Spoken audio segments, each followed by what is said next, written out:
Hi, in this video I'm going to show you how to make a subject access request to get the information you need from the Home Office on your UK immigration status or any other information that the Home Office has on you and on your travel record. Now, I'm Tom Bradford. I'm a lawyer. I'm based in London. I'd be very happy to assist you if you need any help with this area. What we're going to do is go over exactly how to apply, and I'll walk you through the whole process. Before we get on to that, why would you want to actually make a subject access request? Well, let's say that you had an immigration refusal, or there was something unclear about your travel record that you needed to make a immigration application. You might not have the records yourself, they might have been lost, or you might want to clarify something.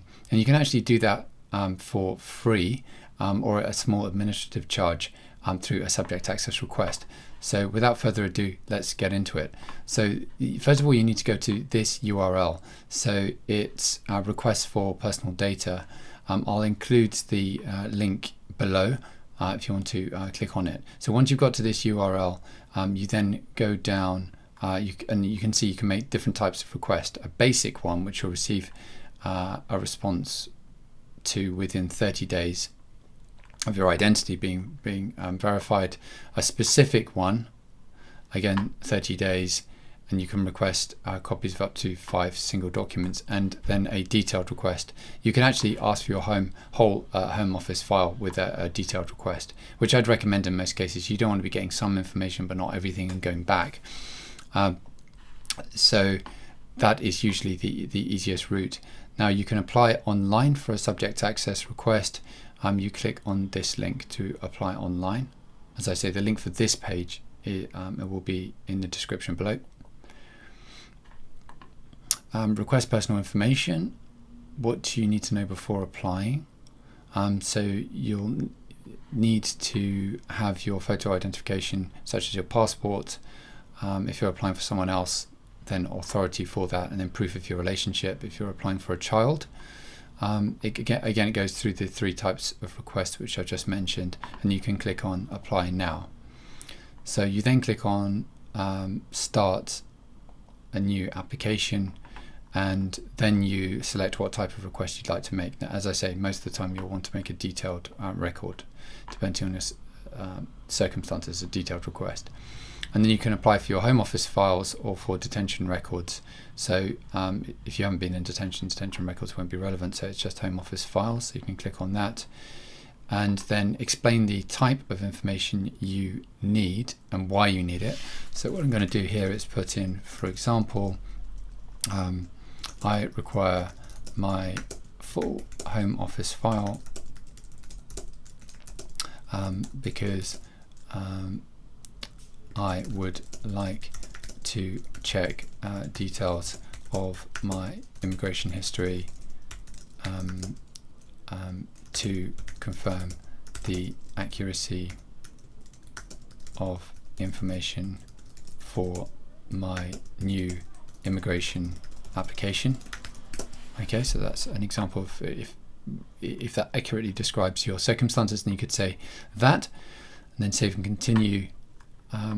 Then do you have a legal representative? This is something you can do yourself, so a lot of the time you will not require a legal representative. If there's any particular complexity, then get in touch with I'd be very happy to help, but in this case we'll say no if you're doing it yourself. Then register an email address. So I'm just going to put in my email address, and then create a password.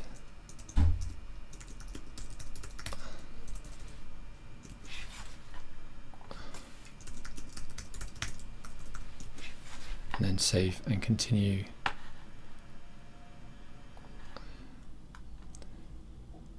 Then it says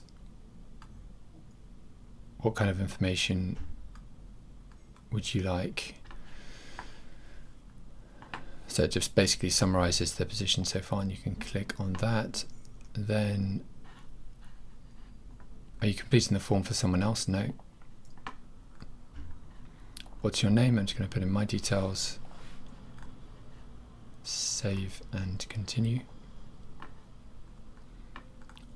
Have you been known by any other name? No. telephone number, so I'm going to put in my telephone number. It automatically finds your address.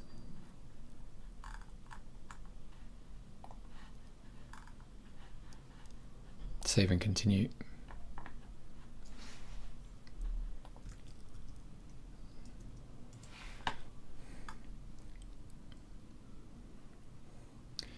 Then review your details.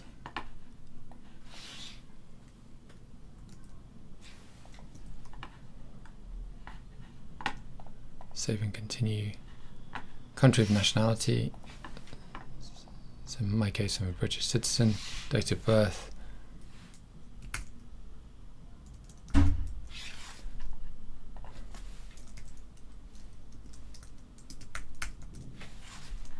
Country of birth, UK. Place of birth, London.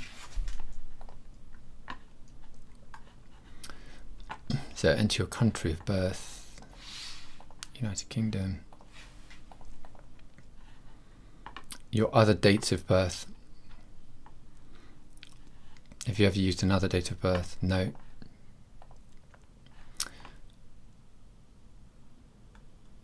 So these are optional additional questions, and it says you don't have to answer them, but it may help them to identify you more easily. I would answer these questions like previous applications and when you first entered the UK, because that means on the Home Office database they can actually identify who you are more easily. So mother's surname, etc. I would just fill this out in full. I'm just going to save and continue for the purposes of this example.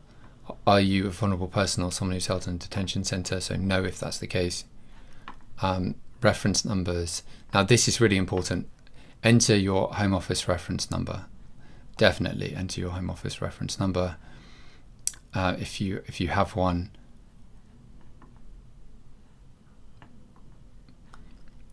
Or enter your passport details.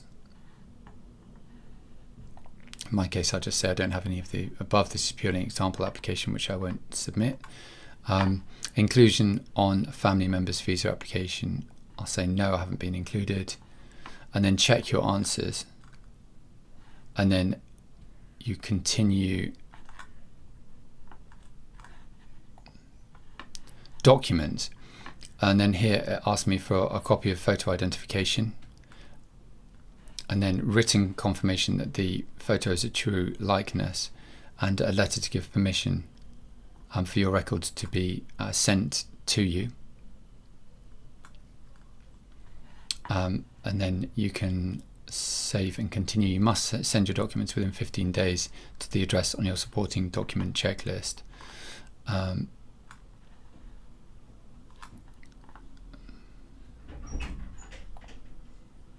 And then declaration. So you've got to give a declaration. So this is purely an example application, so I won't proceed beyond this stage, but you can confirm that you're the applicant or you have a representative, and then take it from there. And it's basically it's as simple as that. And this can be a really useful way of just gathering information before you make an immigration application. That's only one example of a case in which you'd like to make a subject access request. There could be a number of different reasons, but you are entitled to this information. And it is straightforward to make the application. I hope this walkthrough tutorial has been helpful. If you would like other similar helpful videos on these subjects, feel free to subscribe. And if you want help with a particularly complex case, then feel free to get in touch with me by email. And I will see you in the next video. Thanks and bye for now.